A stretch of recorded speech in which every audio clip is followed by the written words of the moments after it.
ఒంగోలుకు జీజీహెచ్కి రోగం అన్న పేరుతో ఒక దినపత్రికలో వచ్చిన కథనానికి స్పందిస్తూ జిల్లా కలెక్టర్ ఆదేశాలతో డిఆర్ఓ చినబోబులేసు జీజీహెచ్ని సందర్శించారు.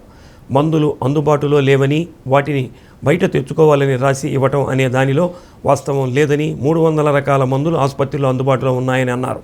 రిమ్స్లో డిఆర్ఓ మీడియా సమావేశం నిర్వహించారు. రోగుల కోరిక మేరకు అవసరమైన మందులు బయట రాసి ఇవ్వటం జరుగుతుందని, అలానే సర్జరీల విషయంలో కూడా పత్రికలో రాయటం జరిగిందని, మార్చి నెలలో 386 ఆపరేషన్లు అన్ని డిపార్ట్మెంట్ల ద్వారా విజయవంతంగా నిర్వహించడం జరిగిందని అన్నారు. ఏప్రిల్ నెలలో నేటి వరకు 216 ఆపరేషన్లు చేసినట్టు తెలిపారు. అలానే శానిటేషన్, సెక్యూరిటీ, ప్లంబర్ విషయంలో కూడా గతంలో కలెక్టర్ సూచనల మేరకు మెరుగుపరచడం జరిగిందని, బడ్జెట్ కూడా ఎటువంటి ఇబ్బంది లేదని, నిన్న 1,29,00,000 రూపాయల నిధులు ఆసుపత్రికి జమ అయ్యాయని తెలిపారు. మార్కాపురం బస్సు ప్రమాదానికి సంబంధించి 17 మందికి ఇక్కడ సురక్షితంగా వైద్య సేవలు అందించడం జరిగిందని అన్నారు. ఇక్కడ ఉన్న ఆర్థో డాక్టర్లను కలెక్టర్ అభినందించిన విషయాన్ని గుర్తు చేశారు. చిన్న లోటుపాట్లను సరిచేసి మెరుగైన వైద్య సేవలు ప్రజలకు అందించడానికి కృషి చేస్తామని అన్నారు. తాను కూడా కంటి పరీక్షలు చేయించుకున్నానని తెలిపారు. RMO Madhavilatha, deputy superintendent Kiran Kumar, AO Addayya తదితరులు పాల్గొన్నారు. ఈరోజు ఆంధ్రజ్యోతి డైలీ న్యూస్ పేపర్లో గవర్నమెంట్ జనరల్ హాస్పిటల్ రిమ్స్ గురించి అడ్వర్స్ న్యూస్ పబ్లిష్ చేయడమైంది.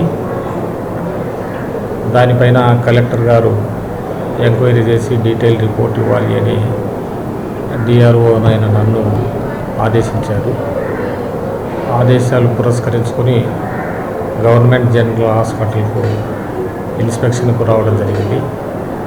మరి పేపర్లో ఉన్నటువంటి న్యూస్ ప్రకారం అంటే జనరల్ హాస్పిటల్లో సాలినంత మందులు అవైలబిలిటీలో లేవు, పేషెంట్లకు తెచ్చుకోమని బయటికి రాస్తూ ఉన్నారు డాక్టర్లు అన్నది ఒకటి.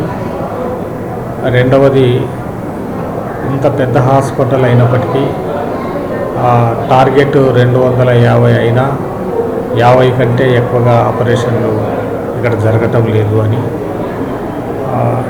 ఈ వాటిపైనే నేను వార్డ్స్ అంతా చూసి రావడం జరిగింది. డాక్టర్లతో మాట్లాడాను, పేషెంట్లతో కూడా మాట్లాడాను. వాళ్ళ యొక్క రిజిస్టర్లు కూడా ఏవైతే మెయింటైన్ చేస్తున్నారో ఆ రిజిస్టర్లు కూడా చూడడం జరిగింది. రిజిస్టర్ల ప్రకారం సెంట్రల్ డ్రగ్ స్టోర్ నుంచి, అంటే అది ఓల్డ్ రిమ్స్లో ఉంటుంది, అక్కడ నుంచి సప్లై అనేది కొంత నాట్ సఫిషియెంట్ ఉంది. అంటే జనవరి, ఫిబ్రవరి, మార్చిలో దాన్ని 4th క్వార్టర్ అంటారు. ఆ 4th క్వార్టర్లోనే కొంత సఫిషియెంట్గా మెడిసిన్ సప్లై లేదు. మన రిమ్స్లో 300 టైప్స్ ఆఫ్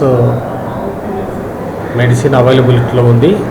డాక్టర్ గారు కూడా అవే మెడిసిన్ కూడా ప్రిస్క్రిప్షన్ ప్రకారం ఇస్తూ ఉంటే మన ఫార్మసీలో అవే ఇస్తూ ఉన్నారు.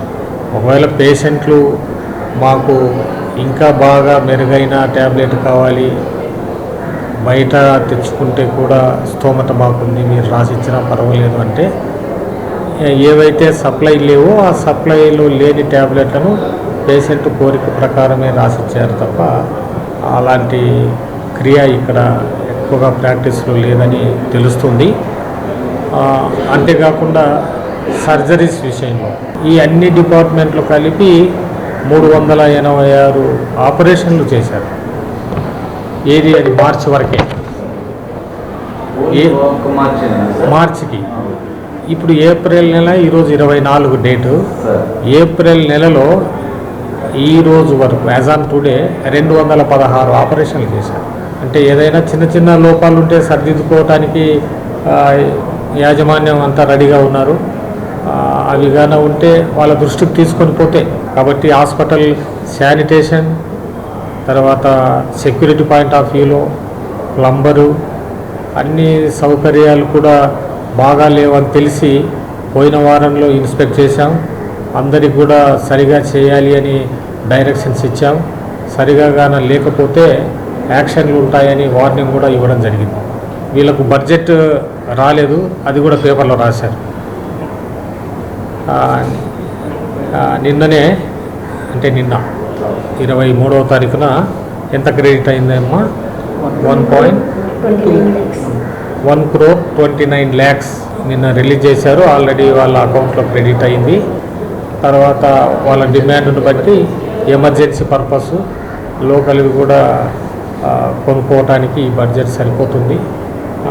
హాస్పిటల్ డెవలప్మెంట్ కమిటీ కూడా ఉంది. అందులో కలెక్టర్ గారు, గౌరవ ఎమ్మెల్యే గారు, డాక్టర్లంతా ఉండి చూసి ఎప్పటికప్పుడు వీళ్ళ లోపాలను సరిదిద్దుతూ ఉన్నారు.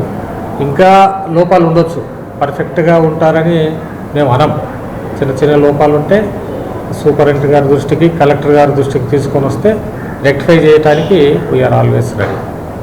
అంటే పేపర్లో వచ్చింది పూర్తిగా 100% వాస్తవం అని కాదు, దాంట్లో నిన్నటి వరకు ఉన్న పరిస్థితిని బట్టి రాశారు. అవి కొన్ని అవాస్తవాలు ఉన్నాయి. ఎటువంటి లోటు లేదు బేసిక్ మందులకు. ఇప్పుడు ఏదైనా క్లిష్టతరమైన ఆపరేషన్ చేయాలనుకోండి, ఇంప్లాంట్స్ కానీ లేకపోతే ప్లాస్టిక్ సర్జన్స్ కానీ ఇటువంటివి చేయాల్సి వచ్చినప్పుడు మేము దాని గురించి ఇండెంట్ పెట్టుకొని మేము మళ్ళీ తెప్పించుకోవడం జరుగుతూ ఉంది. అండ్ తర్వాత మీరు అడిగినట్లు ఈరోజు మన position of drugs Ongole general హాస్పిటల్లో నాకు ఈరోజు స్టాక్ పొజిషన్ ఏంటి అంటే nearly I will give the drug list as on date. ప్రతిరోజు నాకు పెట్టడం జరుగుతుంది మా వాళ్ళు. ఇంజెక్షన్ బుకేను, కీటమిను, గ్లైకోపరేటు, లిగ్నోకేను తదితర డ్రగ్స్ బేసిక్ కావాల్సినటువన్నీ దాదాపు 250 డ్రగ్స్ స్టాక్లో ఉన్నాయి, నాకు అవైలబిలిటీలో ఉన్నాయి. ఈ బేసిక్ లైఫ్ సేవింగ్ అండ్ రొటీన్గా వచ్చే జబ్బులు. ఇప్పుడు రేర్గా వచ్చే జబ్బులకు, క్లిష్టతరంగా ఉండేదానికి, ఏదైనా కాని వాళ్ళకైతే మాకు అడ్మిషన్ చేసుకొని మేము ఆ డ్రగ్ బయట పర్చేజ్ చేసుకొని వైద్యం ఇవ్వడానికి మాకు వెసులుబాటు కూడా ఉంది. అది కూడా చెప్పుకుంటాము.